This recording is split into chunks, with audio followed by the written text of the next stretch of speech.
بسم اللہ الرحمن الرحیم رب اشرح لی صدری ویسر لی امری واحلل عقدۃ من لسانی یفقہوا قولی رب زدنی علما رب زدنی علما رب زدنی علما۔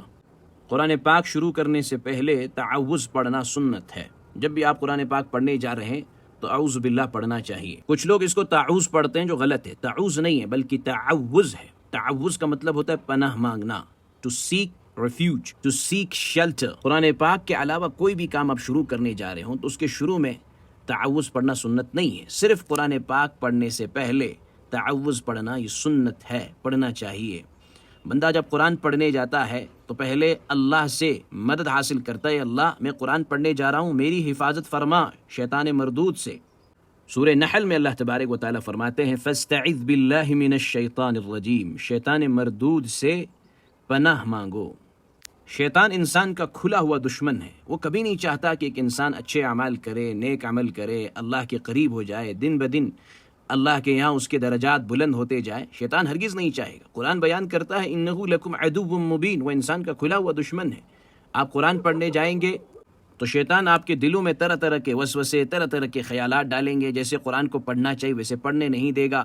اگر آپ سمجھتے ہیں قرآن پاک کو تو آپ کے دلوں میں قرآن کے خلاف ایسے ترجمے بٹھائیں گے یا ایسے قرآن پاک کو آپ کے دماغوں میں داخل کرنے کی کوشش کریں گے جو قرآن و حدیث سے ہٹ کر ہوگا۔ پھر آپ قرآن پاک کا غلط ترجمے کرتے ہیں، کیونکہ بہت سارے لوگ اس طرح آج کے دور میں، پہلے کے دور میں بھی ہوئے ہیں، جنہوں نے قرآن پاک پڑھ کے گمراہ ہو گئے۔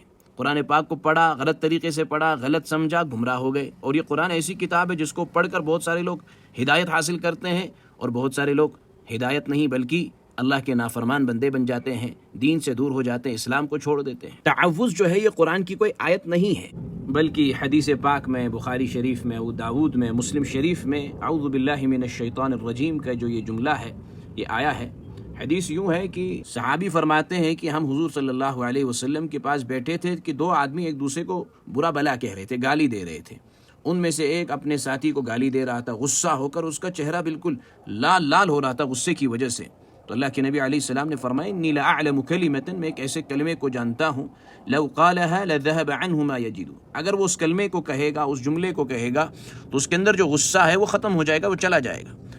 لو قال، اگر وہ کہے اعوذ باللہ من الشیطان الرجیم، تو یہاں اس حدیث میں اعوذ باللہ کا یہ جملہ ہے، یہ وارد ہوا ہے، یہ آیا ہے، میں پناہ مانگتا ہوں۔ اعوذ باللہ کا مطلب ہوتا ہے میں پناہ مانگتا ہوں اللہ کی شیطان مردود سے، یا یوں آپ ترجمہ کر لیجئے اللہ کی پناہ مانگتا ہوں شیطان مردود سے، اللہ کی پناہ مانگتا ہوں شیطان مردود سے۔ انسان جب غصہ کرتا ہے تو غصے کا لیول آگے بڑھتا ہے تو شیطان اس غصے کو اور بڑھاتا ہے، اس کا کام ہی ہے غصے کو بڑھاؤ تاکہ دو آدمی آپس میں بھیڑیں، ایک دوسرے کو گالیاں دیتے رہیں۔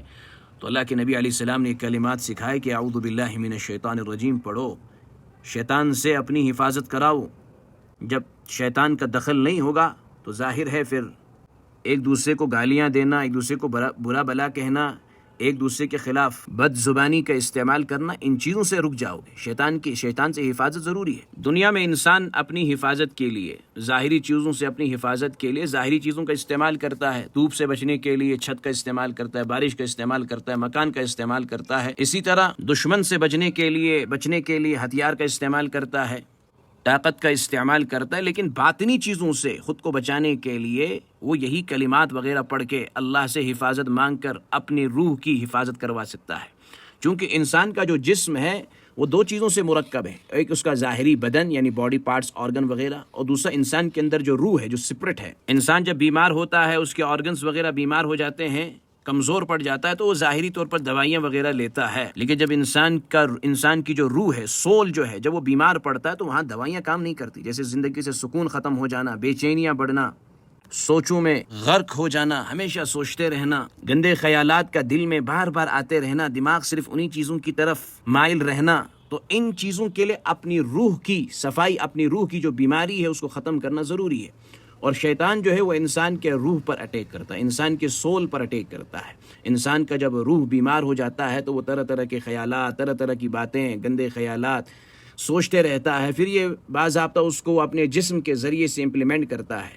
تو لہذا آپ کی جو روح ہے، ہمارا جو سول ہے، جب یہ صحیح ہوگا تو ہماری زندگیاں صحیح ہوگی، اللہ کے کہے ہوئے احکام کے مطابق ہماری زندگیاں ہوں گی، ورنہ ہماری زندگیاں یوں چلتی رہے گی خرافات کے اندر اور طرح طرح کے غلط کاموں کے اندر ہماری زندگیاں ملوث رہے گی۔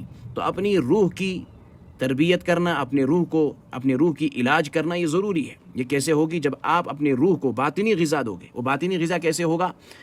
یہ کلمات وغیرہ پڑھ کر، ان کلمات کے ذریعے سے، جیسے تعوذ ہے، جب تعوذ پڑھیں گے تو آپ کی حفاظت ہوگی، اللہ آپ کی حفاظت فرمائیں گے شیطان مردود سے۔ شیطان آپ کے روح پر اٹیک کرتا ہے، جسم پر اٹیک نہیں کرتا۔ شیطان انسان کا ایسا کھلا دشمن ہے جو اللہ کے یہاں سے باضابطہ قوت و اختیار لے کر آیا ہے انسانوں کو بہکانے کے لیے۔ تو انسان کو بہکانے کے لیے طرح طرح کے حربے، طرح طرح کے طریقے شیطان اختیار کرتا ہے۔ شیطان ان لوگوں کے پیچھے پڑتا ہے جو صحیح راستے پر ہو، جو صحیح راستے پر زندگی گزار رہے ہو، انہیں کے پیچھے شیطان پڑتا ہے، اور کوشش یہی ہوتی ہے کسی طرح ان کو صحیح راستے سے ہٹا دیا جائے، اور انسان کے روح تک تب تک وہ کھلواڑ کرتا ہے، تب تک اس کو بہکانے کی کوشش کرتا ہے جب تک انسان کے بدن میں، جسم میں روح باقی ہے۔ لہذا جو انسان جتنا زیادہ نیک ہوگا، جتنا زیادہ اللہ کے حکموں کو ماننے والا ہوگا، شیطان اس کے پیچھے اتنا زیادہ پڑ جاتا ہے۔ لہذا کوئی بندہ یہ سوچے کہ میں نمازیں پڑھتا ہوں، روزے رکھتا ہوں، مجھے شیطان کیا کر سکتا ہے، میں تلاوت کرتا ہوں، مجھے شیطان کیا کر سکتا ہے؟ شیطان تو ان لوگوں کے پیچھے اور زیادہ پڑتا ہے جو جتنا زیادہ نیک ہو، جتنا زیادہ صحیح راستے پر ہو، جتنا زیادہ دین کا علم رکھتا ہو۔ شیطان ان لوگوں کے پیچھے نہیں پڑتا جو غلط راستوں پر گمراہ ہے، راستے سے ہٹے ہوئے۔ شیطان کو اس کو بہکانے کی کیا ضرورت ہے؟ وہ تو پہلے سے بہکا ہوا ہے۔ شیطان تو اسے بہکاتا ہے جو صحیح راستے پر ہے، یہاں تک کہ جب تک انسان کے جسم سے روح نہ نکلے۔ حدیث پاک میں آتا ہے، مسند احمد کی روایت ہے، ابو سعید خدری رضی اللہ تعالیٰ عنہ روایت کرتے ہیں کہ حضور صلی اللہ علیہ وسلم نے ارشاد فرمایا، ابلیس نے کہا، قال ابلیس نے کہا اللہ تبارک و تعالیٰ سے، وعزتك لا ابرح اغوی عبادك ما دامت ارواحهم في اجسادهم، اے اللہ تیری عزت کی قسم، میں آپ کے بندوں کو مسلسل گمراہ کرتا رہوں گا جب تک روح ان کے جسموں میں ہوگی۔ پھر آگے اللہ تبارک و تعالیٰ نے فرمایا، وعزتی وجلالی لا ازال اغفر لهم ما استغفرونی، میری عزت و جلال کی قسم، میں بھی برابر ان کی مغفرت کرتا رہوں گا جب تک وہ مجھ سے بخشش طلب کرتے رہیں گے۔ اللہ تبارک و تعالیٰ نے شیطان کو یہ ڈھیل دی جب اللہ تبارک و تعالیٰ نے اسے روئے زمین پر اتارا۔ شیطان نے اللہ سے ایک معاہدہ کیا ہے، اللہ اگر تو نے مجھے زمین پر اتاری لیا ہے، دھتکاری لیا ہے، تو مجھے اتنی اختیار دے کہ میں تیرے بندوں کو صحیح راستوں سے ہٹا سکوں، ان کو جہنم میں داخل کروا سکوں۔ اللہ نے کہا میں نے تجھے ڈھیل دے دی، جاؤ۔ اب یہ اختیار اللہ نے اسے دی ہے شیطان کو، اب اس کا کام ہے لوگوں کو بہکانا، اللہ کے بندوں کو صحیح راستے سے ہٹانا۔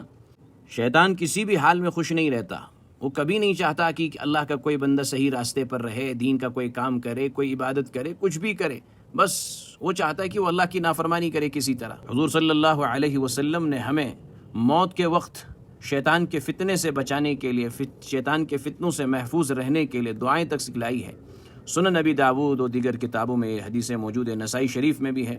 اللہ کے نبی علیہ السلام نے یہ دعا سکھلائی، اعوذ بک ان یتخبطنی الشیطان عند الموت، اے اللہ میں تیری پناہ چاہتا ہوں اس بات سے کہ موت کے وقت شیطان میرے حواس کو مختل کر دے، ادھر ادھر کر دے، بہکا دے، صحیح راستے سے ہٹوا دے۔ شیطان موت کے وقت انسان پر کیسے حملہ کرتا ہے اس کی تفصیل کس حدیث میں نہیں ہے، البتہ امام قرطبی رحمۃ اللہ علیہ نے ان کی کتاب ہے کتاب التذکرۃ باحوال الموتى وامور الاخرہ، اس کتاب میں ایک روایت نقل کی ہے کہ جب کسی کی موت کا وقت ہوتا ہے تو اس کے پاس دائیں جانب باپ کی شکل میں شیطان آتا ہے اور بائیں جانب ماں کی شکل میں دو شیطان آ بیٹھتے ہیں۔ دائیں جانب والا کہتا ہے کہ میرے لخت جگر، دیکھو میں تمہارے لیے کتنا مشفق تھا، شفیق تھا، میں تمہیں کتنا چاہتا تھا، مگر میں عیسائی مرا تھا اور عیسائیت ہی بہترین دین ہے۔ جبکہ بائیں والا کہتا ہے میرے لخت جگر، اے میرے جگر کے ٹکڑے، تمہارے لیے میرا پیٹ ایک برتن تھا، تم میرا ہی دودھ پی کر بڑے ہو گئے ہو، تم میری ہی گود میں پلے بڑے ہو، لیکن میں یہودی مرا اور یہودیت ہی بہترین دین ہے۔ تو شیطان اس طرح مختلف شکلوں میں آتی ہے، اس روایت کے مطابق یہ معلوم ہوتا ہے، باقی اللہ ہی بہتر جانتا ہے وہ کس طریقے سے آتا ہے، کس طرح موت کے وقت انسان پر حملہ کرتا ہے، واللہ اعلم بالصواب۔ البتہ یہ جو روایت جو ہے اس کو اصحاب الحدیث نے، یعنی حدیث کے ماہرین نے ضعیف قرار دیا ہے۔ البتہ حدیثوں سے یہ ثابت ہوتا ہے کہ موت کے وقت شیطان انسان کو بہکاتا ہے، اس پر حملہ کرتا ہے، کوشش کرتا ہے کسی طرح یہ بے دین ہو کر، بے عقیدہ ہو کر، توحید اور رسالت و آخرت کا منکر بن کر اس دنیا سے رخصت ہو جائیں۔ امام قرطبی رحمۃ اللہ علیہ کی اسی کتاب میں کتاب التذکرۃ باحوال الموتى وامور الاخرہ میں ایک روایت نقل کیا ہے امام احمد بن حنبل کے حوالے سے۔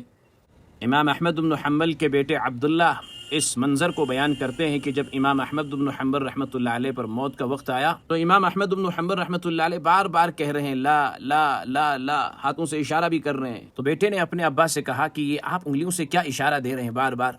تو امام احمد بن حنبل نے فرمایا کہ شیطان میرے پاس کھڑا ہے، اپنی انگلیاں کاٹ رہا ہے اور کہہ رہا ہے احمد مجھے آزماؤ، اور میں کہہ رہا ہوں نہیں نہیں نہیں، یہاں تک کہ میں مر جاؤں۔ تو شیطان ایک ایمان والے کا، ایک کلمے والے کا پیچھا تب تک نہیں چھوڑتا ہے جب تک اس کے جسم سے روح پرواز نہ ہو جائے، چاہے جتنا ہی بڑا عالم کیوں نہ ہو، کتنا ہی بڑا نیک انسان کیوں نہ ہو، متقی کیوں نہ ہو، شیطان اس کا پیچھا نہیں چھوڑتا ہے۔ اب مختلف لوگوں کو مختلف طریقوں سے بہکاتا ہے، ضروری نہیں ہے کسی کے سامنے کچھ کہہ دیتا ہے، کسی کے سامنے کچھ کہہ دیتا ہے۔ اس کی کوشش یہی ہوتی ہے کسی طرح ایک بندہ اس دنیا سے ایمان سے خالی ہو کر چلا جائے، اسلام سے دور ہو کر چلا جائے، کفر کی موت مرے۔ تبھی حضور صلی اللہ علیہ وسلم نے ارشاد فرمایا، ترمذی شریف کی روایت ہے، لقینوا موتاکم لا الہ الا اللہ، یعنی جو بالکل موت کے قریب ہو، مرنے والا ہو، تو اس کے سامنے لا الہ الا اللہ کی تلقین کرو، تاکہ موت کے وقت اس کے زبان سے یہ کلمے جاری ہو جائیں، یا کم سے کم شیطان سے اس کا پیچھا چھڑا لیا جائے۔ شیطان انسان کا ایسا دشمن ہے کہ کوئی دو نمازی آپس میں نماز پڑھ رہے ہیں اور ان کے درمیان تھوڑا سا فاصلہ ہے، تو شیطان وہاں بھی گھس جاتا ہے، اور ان دونوں نے پوری نماز اچھے سے پڑھی، سلام پھیرنے کے بعد کوشش کرتا ہے کہ ان دونوں کو آپس میں لڑوائیں، آپس میں جھگڑا کروائیں۔ لہٰذا اس مردود شیطان سے، مردود کہتے ہیں دھتکارے ہوئے، جس کو دھتکار دیا گیا ہو، اللہ تبارک و تعالیٰ نے شیطان کو دھتکار دیا، پھینک دیا، جب اس نے اللہ کے حکم کو نہیں مانا۔ لہٰذا قرآن پاک پڑھنے سے پہلے تعوذ پڑھنا چاہیے، تاکہ ہم قرآن پاک کو جب پڑھیں، جب سمجھیں، ہمارے دلوں میں، ہمارے دماغوں میں شیطان کسی قسم کے ایسے وسوسے نہ ڈالے، ایسے خیالات نہ ڈالے جس سے ہم قرآن پاک کو سمجھنے کے بجائے قرآن پاک کو غلط بیانی کے لیے استعمال کریں۔ جب بھی آپ قرآن پڑھنے جا رہی ہوں یا قرآن پاک پڑھنے جا رہے ہوں، تو اس وقت سب سے پہلے آپ تعوذ پڑھیں، اس کے بعد بسملہ پڑھیں۔ اسی طرح قرآن پڑھ رہے تھے، بیچ میں آپ نے کسی سے بات چیت کر لی تو اس کے بعد بریک لگ گیا، پھر سے آپ اعوذ باللہ پڑھیں، تعوذ پڑھ کے پھر سے قرآن پاک شروع کریں۔ یہ صرف سٹارٹنگ کے لیے ہے، بگننگ کے لیے، جب بھی آپ قرآن پاک پڑھنے جا رہے ہوں۔